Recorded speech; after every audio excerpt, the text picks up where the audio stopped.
Ассалаумағалейкум достар, сіздермен бірге мен тағы да Армашка бро. Достар, бүгінгі видеомыз өте қызықты болайын деп тұр. Яғни біз Team Maska дегенді шақыратын боламыз. Бүкіл блогерлар шақырды, ютуберлар. Көрейікші ол, шын ба, өтірік ба? Ендеше достар, әдеттегідей біз видеомызды бастаймыз. Достар, Team Maskаны шақыру үшін не істеу керек білесіздер ма? Жай ғана бірінші круг сызып аламыз, ортасын сызамыз. Team Maska приходи. Team Maska приходи. Team Maska приходи. Міне Team Maskаны шақыру үшін осындай ғана сызық керек дейді дөңгелекпен.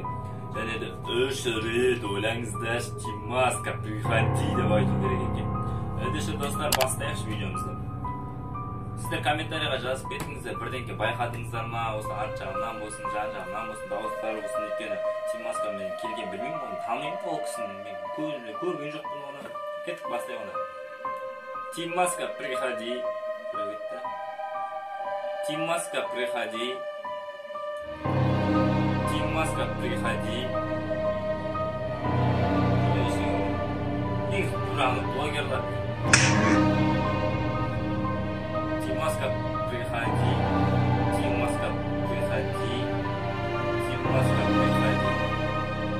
Осындасың ба Team Maska? Бірдеңке тарсылатына іште ондай тарсылайтын нәрсе жоқ. Мысалға осындай ғана тарсылау керек болды, мақша дауыс белгісіз бірдеңке дауыс шықпады. Достар, былай істейікші, келесі видео күтейікші. Мен келесі видеода бұл видео емес, басқа жерде бір түсіріп көрейін, ешкім жоқ жерде.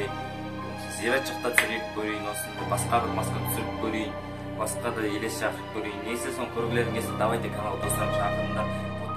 Онымен келесі видеода жолығамыз достар. Ендеше бұл шын ба өтірік па комментарийға жазып кетіңдер. Бұл не нәрсенің дауысы деп ойлайсыңдар. Кеттік достар.